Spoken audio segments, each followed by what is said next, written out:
KwabaseGalathiya isahluko sesine.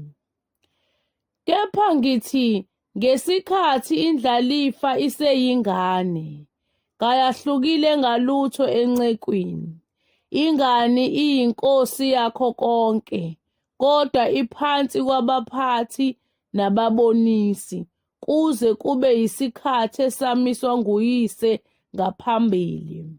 Kanjalo nathi, lapho siseyizingane, sasisebugqileni phansi kwesifundiso zobungane zezwe.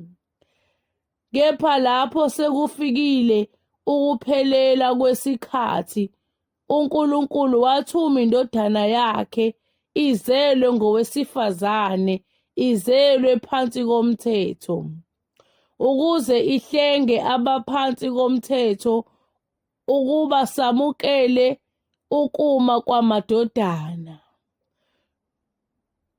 Lokhu ningamadodana, uNkulunkulu uthumile umoya wendodana yakhe ezinhliziyweni zenu, omemeza ethi, Abba, Baba.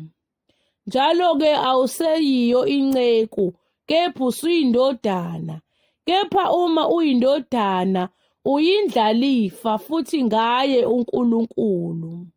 Kepha ngaleso sikhathi ningamazi uNkulunkulu, naniyizigqila phansi kwalabo abangesibo onkulunkulu ngemvelo. Kepha manje njengalokhu senimazi uNkulunkulu, yebo phezu kwalokho, niyaziwa nguNkulunkulu, kukanjani ukuba nibuyele ezifundisweni zobungane ezilulana nezingelutho enithanda ukuphinda nibe yizigqila zazo na? Nigcina izinsuku nezinyanga nezikhathi neminyaka. Nginovalo ngani ukuthi mhlawumbe nginihluphekele ngeze.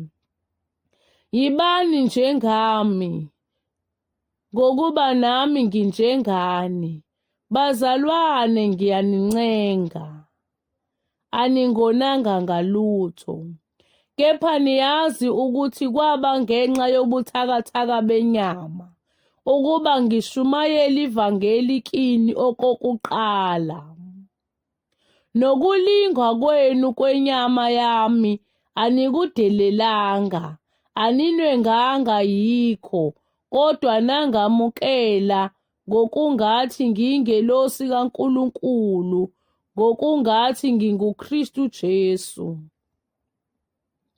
Pho sekwayaphi ukuzihalalisela kwenu na?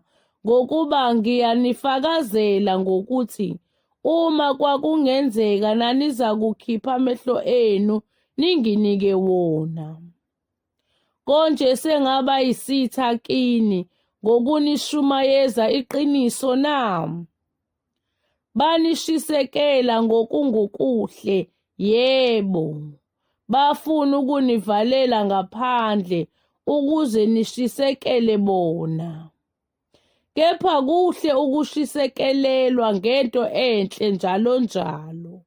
Kungabi nxa ngikhona kini kuphela. Bantwana bami, enginemihelo futhi ngani, uKristu aze abunjwe phakathi kwenu. Kepha bengingathanda ngibe khona kini manje, ngiguqule izwi lami ngokuba ngididekile ngani. Ngitsheleni nina enithanda ukuba phansi komthetho, aniwuzwa yini umthetho na? Ngokuba kulotshiwe ukuthi u-Abrahama wayenamadodana amabili, enye kuso isigqilikazi nenye kokhululekileyo. Kodwa yesigqilikazi izelwe ngokwenyama, kepha eyokhululekileyo izelwe ngesithembiso. Lokhu kungukufanekisa ngokuba laba bayizivumelwano ezimbili, esinye ngesasentabeni yaseSinayi, esizalela ubugqila esinguHagari.